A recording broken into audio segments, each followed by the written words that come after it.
are 5 arrests that Zach Hillstrom had listed under Crime Beat under the Pueblo Chieftain, which is being sold, by the way, and it's hush-hush. I think Ray Aguilera knows, but he's not speaking. But you had Thomas Joseph Sciortino, 39 years old, Mary Esther Geeman, 26 years old, Cheryl Ann Finner, 49 years old, Jeremy Jacob Espinoza, who was arrested, in Mariah Maria Apodaca, 22-year-old, 1700 block of Comanche Road. That's for Schedule 2 controlled substance, possession of a Schedule 2. This is drugs, simple possession. None of them say anything about a violent arrest. This Joseph Sciortino Thomas, it said that suspicion of a second-degree assault, and that's it. Okay, that's not all that happened on a peace officer. Oh, I guess he was being extra peaceful. A second police officer involved shooting a second execution that has happened in Pueblo, Colorado. This is alarming.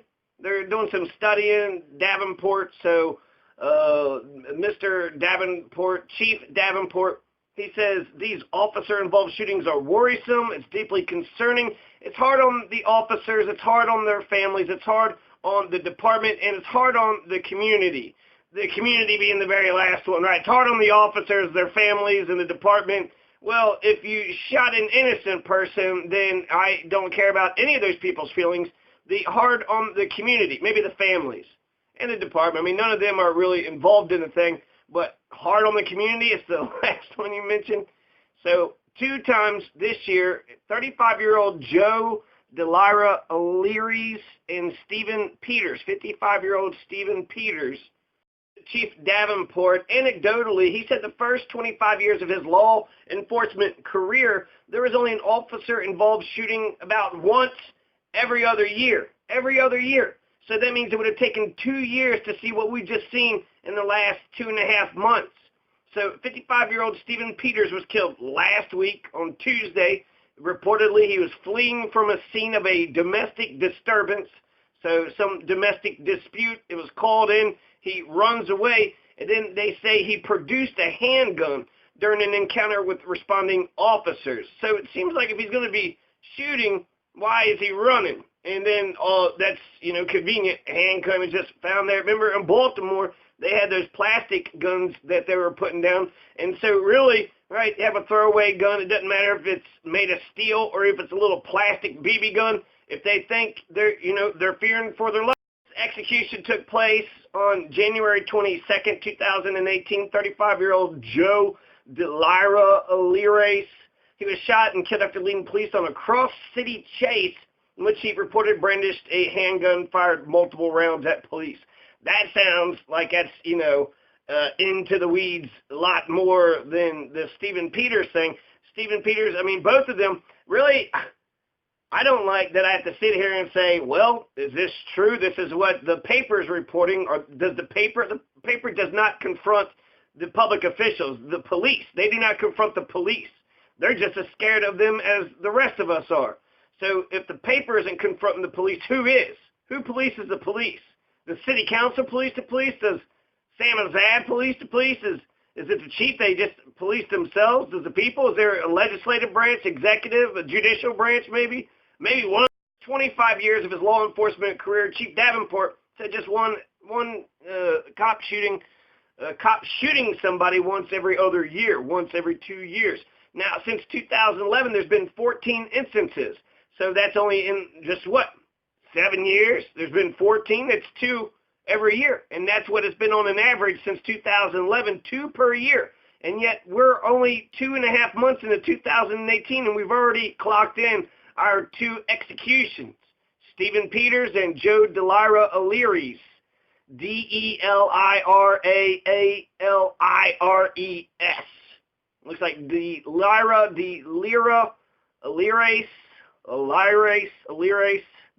O'Leary's. Hyphenated. Joe Delira O'Leary's, 35 years old. And 55-year-old Stephen Peters. So RIP to those. I hope that they weren't sitting there just saying, it's been going up. It's crazy how many shootings there have been. Out of the 14, 10 of them were on probation or parole at some time. So he's saying that they had significant arguably significant criminal histories. So I guess they deserved it, or they were known to be violent, crazy criminal thugs. So 10 of the 14. What about the other 4? So it's interesting. Then there's also people that had died in jail. So that's not officer-involved shootings. That's like just violence, just throwing the person down and smashing their head, like that one brother who's suing for that guy who got killed 2 years ago. Then there's that other guy that got $6 million. He killed somebody down here, allegedly because the guy was robbing his car. He gets beat up in jail, sues, gets $6 million. Pueblo Chieftain, it's a Republican rag, a Republican board, even though the main dude, the editor, is a liberal. Now, it's a newspaper, the Daily, the lone daily here in Pueblo. It's been around since 1800s. So they've been family-owned for 150 years, which is actually, that's insane, isn't it? That's, what, 19, 18 minus 50? So since the 1860s, since the 1870s, it's been family-owned. Is it the Rawlings family they've owned it since the beginning, or just family-owned? I don't know. But Robert Rawlings, he's 92 years old, Rawlings Library. So Robert Rawlings has, I don't know if it's his name, but his last name, it's the same family. He owned the chieftain. He died last March 2017, and now you have a bunch of people coming out of the woodwork, a lot of corporations coming out of the woodwork wanting to buy the Pueblo Chief. Great article in the Colorado Independent, and there's just a whole bunch of information. The Chieftain is a unionized paper. They are members of the Denver Newspaper Guild. The journalist Luke Lyons are like, God, whoever buys the Chieftain, I just hope they work with the union, the newspaper, the Denver Newspaper Guild. So I didn't know that they were unionized. It makes me like them a little bit more. John Rodriguez, he publishes The Pulp. John Rodriguez, I like everything. Maybe he doesn't have enough writers, because The Pulp can definitely take over. The Chieftain sucks. So I can actually only assume that whoever buys it can only make it better. You can't, no matter what you do to dog shit, if you got dog shit, no matter what you do with it, throw it away, right? And just begin again. So there's been a long process of bidding. They're dotting I's, crossing T's. So it's already old. It's already sold. They've sold it. This is March 8th. So by March, to the author of Colorado Independent, it's either Gatehouse or Adams. Gatehouse, which is one of the largest newspaper chains in the country, it's known for cost cutting. It owns the La Junta, Tribune, Democrat, and 3 weeklies in Colorado, and it scoops up papers whose owners want out of the shrinking business, cuts jobs, centralizes operations wherever possible, and keeps tight control over expenses. So, whatever, of course, they're all going to do that, right? Save money, cut corners, reduce redundancies. Then you have Adams. Then there's Adams Publishing. It's a newish family-owned outfit that's been called secretive by Pointer and has been snapping up newspapers by the dozen, including some in nearby Wyoming. So who the hell is this Adams Publishing? They have dozens. And then you have Gatehouse, which owns just like 5 in Colorado. 3 weeklies, internal Chieftain emails that went out to employees. The prospective buyers was Digital First Media, Clarity Media, Adams Publishing, and Gatehouse Media. Something about the first fell through. So it's Adams Publishing or Gatehouse Media. And they had all the interviews in January. The Brad Slater, the general manager, Brad Slater, says that it's already been sold. And he said that March 8th. 2018, and he says readers might expect an announcement around April.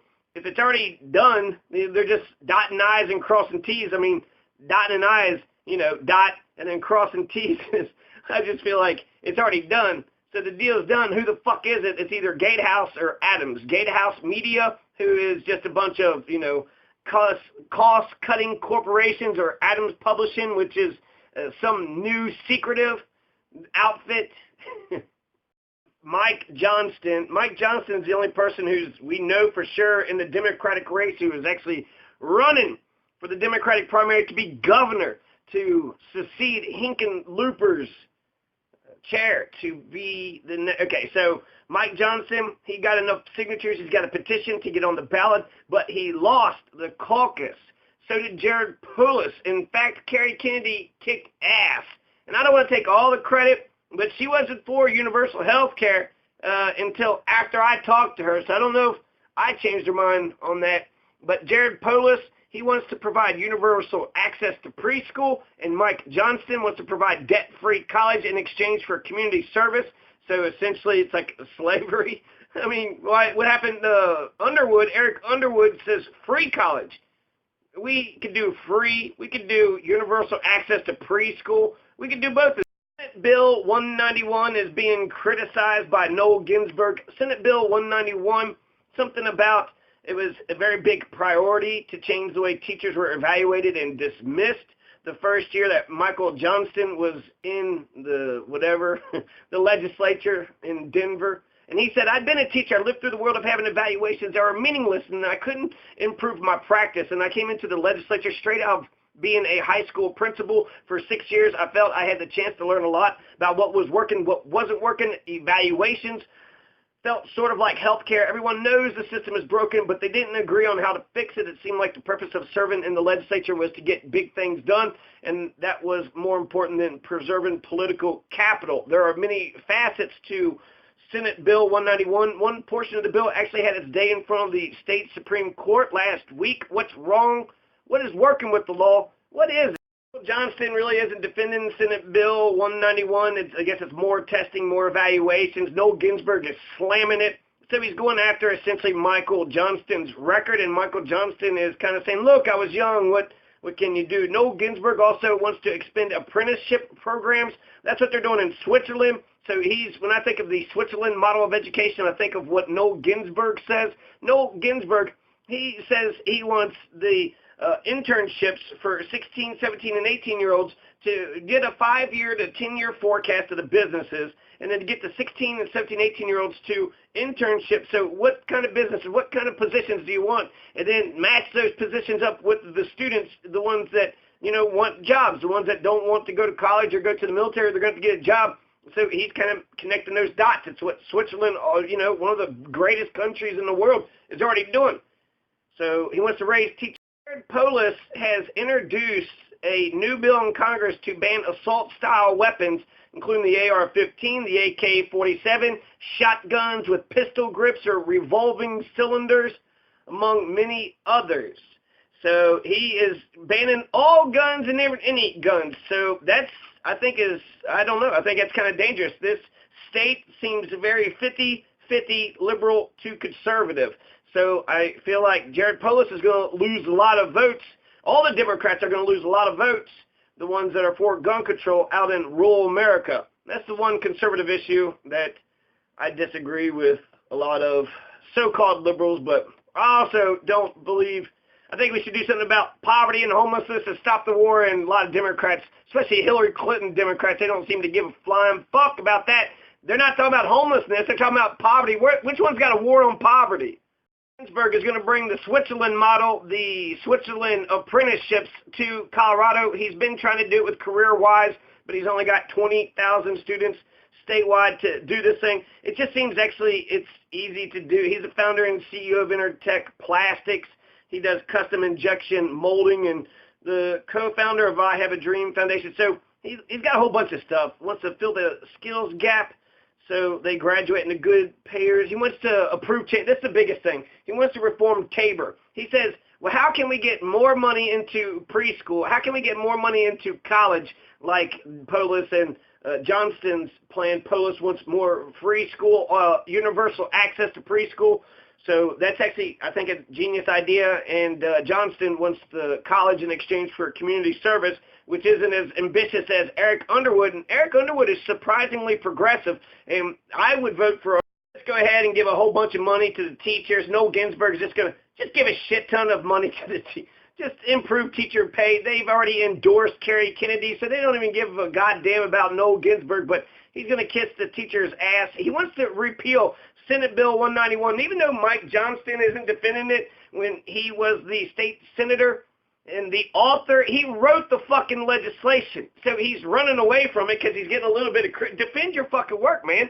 What the 2010 Senate Bill 191 did is it requires teachers to demonstrate effectiveness, and it ties teacher pay to student performance.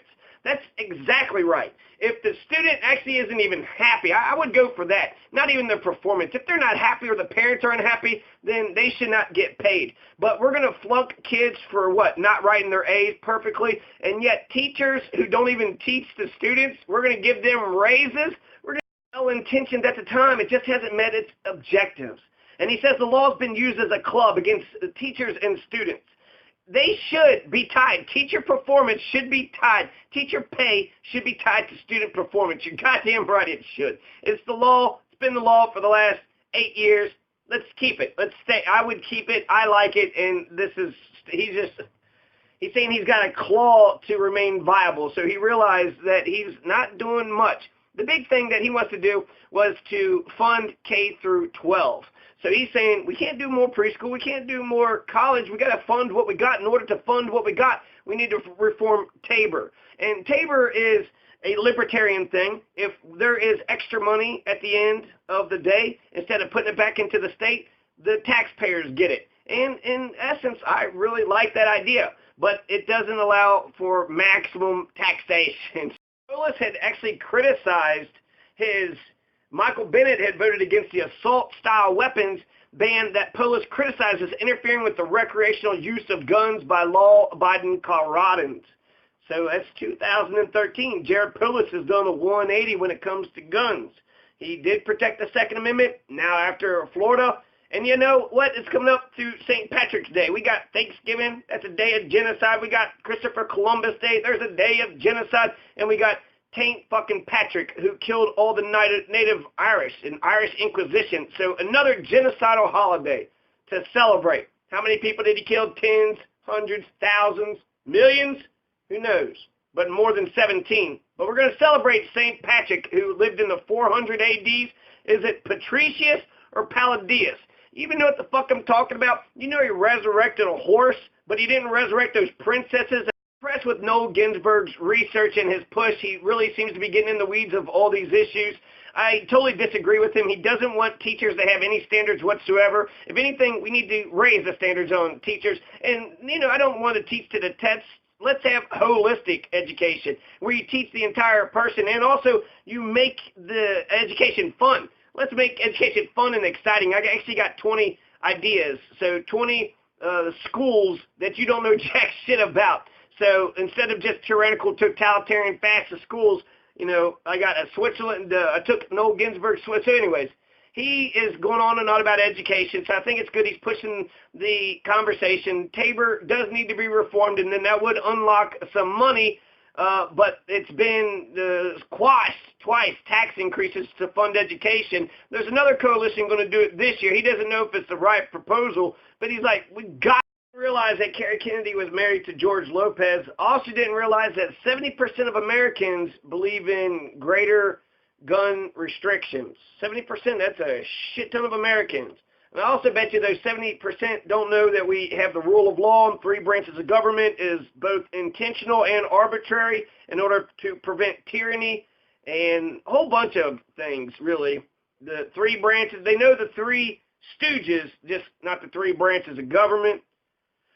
So where are we at now? The Pueblo chieftain and something about Janet Wilson. So Janet Wilson is running for mayor of Pueblo, and I think she's got my vote. I don't know if she's ready to stand up for the homeless, and that means I might have to run against her in order to make them all go progressive. Be progressive. Stand up and get your licks. There's 1,000 kids that are homeless, and you fucking assholes want them to go work and get in.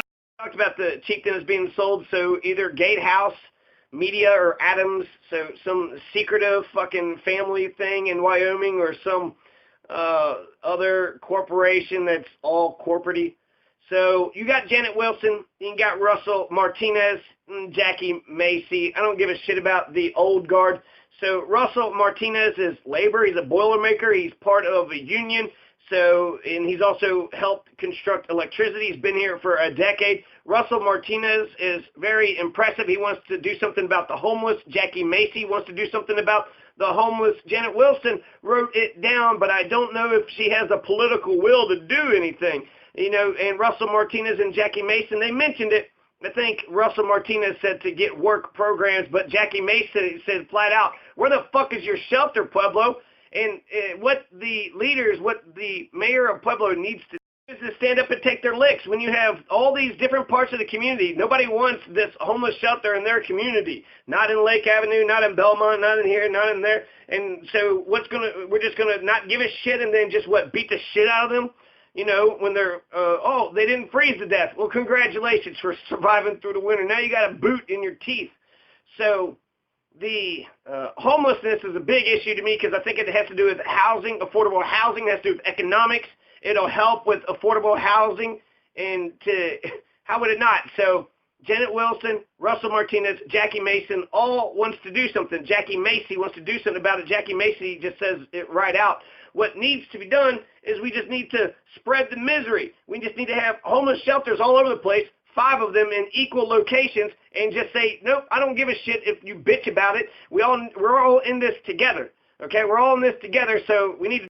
Said so far only Janet Wilson has provided a platform. Russell Martinez, Jackie Mason haven't provided a platform. They've said what their issues are. The old guard, they're just tyrannical fascist fuckers who don't have a platform, so they're just running on their good names and their smile, which neither one are impressive. So Jackie Macy, I want to know more about him. Russell Martinez, I'm very impressed with his labor and union. His economic policies, I think, would be close, and it's all about the economy, stupid, right? Isn't that how Bill Clinton, the war room? But overall, I think that Russell Martinez probably won't get my vote. He would be my number 2 choice. Janet is my number 1 choice. Russell 2, Jackie 3, then Steve, Lori, and Gradisar last. So that's ranked choice voting. You know, if Janet Wilson doesn't win, then my vote goes to Russell Martinez. Had maybe a possible compromise with Gradisar and his runoff thing. What if we only did 5, top 5 for the instant runoff voting, and if the top 5 didn't produce a winner, then we would do a runoff voting, a break, a vote off. So the way the runoff voting would work, number 1 is Janet, number 2 is Russell, number 3 is Jackie, number 4 is Steve, 5 Lori, and 6 Nicholas Gradisar. So if Janet Wilson if she loses, this is the last place. The only way I get Janet Wilson, get to keep my vote for Janet Wilson as long as she's not the last place finisher. So out of all those 6, the last place finisher, they get knocked off and then their votes get redistributed. So if Janet was to come in last, then my second vote, my runoff vote, would go to Russell. He comes in last, then Jackie, then Steve. I guess out of the old guard, Steve is. What I'm talk about is how native Janet Wilson is. She's a Canadian, so she's going to get held on that, but that means she's polite and nice, right? Probably polite and nice to a fault. She also has been part of this culture that gives a shit about everybody's health care. So that'd be welcoming. But I compared and contrast some of the local folks, some of the local officials. She has been in the city of Pueblo for the last 7 years. She's been an American for 11 years. 11 years ago, David Galley was the city manager. John Covington was the superintendent. So that's 11 years ago. For over a decade, she's been naturalized. That means she understands American civics better than we do. She actually had to pass a test. She had to know about the 3 branches and probably a couple of the amendments and some other things to become an American. I didn't have to pass a test, and that's probably why we don't know any of our branches and how 65% turnout rate, why our democracy and empire is fledgling. 2007 is when David Galley was the city manager. John Covington was the superintendent of D60 schools after Joyce Bales. David Galley, he's going to get fired for bringing an Obama rally into Pueblo in 2009. That was too political for the right-wing Republican conservatives who control this town, and the bankers and the 1%, the reactionaries were very strong here, but there wasn't any such reaction to the Donald Trump rally. Nobody got fired. The city manager didn't get fired for that. In fact, I would think come one, come all. But that's just amazing. David Galley was a city manager who got fired for bringing Obama, the candidate, the Democratic candidate, into town before he became president. So that means Pueblo, the city of Pueblo, won influence with the press. That's a good idea. There's only 2 Democrat, Republican. Bring them all. Why would you not invite them all? Why would you fire? It shows me how racist and conservative, Republican, and backwards half the constituency can be. There is reactionaries here, strong anti-marijuana folks, strong Republicans, bunch of Donald Trump tards. So these Trump tards have voted, the majority voted for Donald Trump. This is supposed to be a Democratic, Hispanic, working class union town. They voted for Donald Trump. Donald Trump won Pueblo. So this is a very right-wing conservative town. Judy Weaver, Gilbert Ortiz, Randy Thurston, Barbara Vidmar, Michael Ucciato, and Vera Ortegon were all on the city council in 2007, and so was Ray Aguilera. So that's when she became a United States citizen. Now, she's been in the city of Pueblo in the east side, one of the poorest areas, since 7 years, since 2011. That's when Jerry compared and contrast essentially the terms of the superintendents and the city managers. Some of them I know did not live, they were here for a moment. Joyce fucking Bales. So Joyce Ford Bales was D60 superintendent for 6 years, 2000 to 2006. She's only been here for 6 years. John Covington, he was the superintendent after Joyce Bales. He was only here for 3 years. He came from Alabama, moved somewhere else. Joyce is from Tennessee, moved to California. Margarita Lopez, she was here for 4 years. She moved to Eagle County, Colorado, so she moved after 4 years. She doesn't live here anymore. She was here for 4 years. John was here for 3. Joyce Bales was here for 6 years. Constance Jones was here for 2 years. So in totality, Janet Wilson has been here for 7 years. Janet Wilson has been here longer than Joyce Bales, John Covington, Margarita Lopez, Constance Jones. She's been longer than all those folks. Jerry Pacheco, he was the city manager for 3 years, something about leaving the scene of an accident, and then he got in trouble and then got kicked out. Then we got Sam Azad. He's been in there for 5 years. So that means she was here during Jerry Pacheco's term. She was here when the city had chose Sam Azad to lead the city. So she's been here longer than Joyce Bales, John Covington, Margarita Lopez, Constance Jones.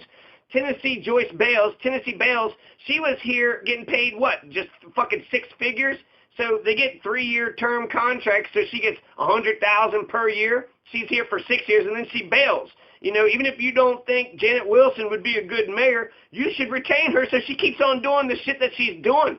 The shit that Janet Wilson is doing is going to last longer and is better of an example than the shit Joyce Bales did. She was greedy. She only cared about her career, her job, and then the moment she left in the 1990s, you had Henry Roman, who was superintendent for 7 years. So she's lived here. Janet Wilson has lived in Pueblo the same amount of time that Henry Roman was a superintendent. Janet Wilson has lived in the city of Pueblo on the east side, one of the poorest places in the city of Pueblo, for 7 years. She's lived here longer than all those, right? Constance Jones, Margarita Lopez, John Covington, Joyce Bales, and that's $1 million, $2 million we had to pay to keep them, and then they fucking left. Anybody would come here for $100,000 for a year, right? Live high on the hog, take her damn money, and then move on to California. And the 20 to 30-year-old street gangs today were educated by your Joyce Bales and John Covingtons. 45% poverty rate, 65% who don't vote, 1,000 homeless kids at the very least, more homeless people, adults, suicides, 12 kids killed themselves. Bales was an absolute tyrant. She did not care about the 3 branches of government. She took nearly $500,000 away from D60, away from Pueblo City schools, and then, hightailed it on out to California. And she just knew some literacy programs. She had no overall philosophy. She was a totalitarian, fascist, tyrannical piece of shit. Fuck Joyce Bales. But she was here less amount of time than Janet Wilson. Janet Wilson has been here longer than Joyce Bales was. She's been here just as long as Sam Azad has been the city manager, a little bit more. She was, David Galley was city manager for 5.5 years. She's been here longer than when David, the total amount he was city manager. Lee R. Evett was city manager for 2 to 3 years. So she's been here longer than his city manager term. Edmund Vallejo was superintendent for 5 years. So she's been here for 7 years, right? That's longer than their terms, than their superintendent terms. And then pisses me off. I mean, Joyce Bales comes from Tennessee, takes $500,000, and then goes on to California. Lou Quigley was the city manager for 14 years. Then 2000, he leaves. He steps down. But it's weird. He lives in Pueblo West. You would think if you constructed and molded a city for 14 years, it would still be livable for you but perhaps there is some politics. Anyways, he now lives in Pueblo West. Kathy West was an interim superintendent. She lives in Pueblo West too. So Janet Wilson lives here in Pueblo for the last 7 years, when Lou Quigley and Kathy West has not. They are Pueblo Westians. They're not Puebloans anymore. So Janet Wilson is more of a Puebloan than Lou Quigley, Kathy West, more than Joyce Bales, John Covington, Margarita Lopez, Constance Jones, and probably a whole bunch more, because I'm not for sure the term,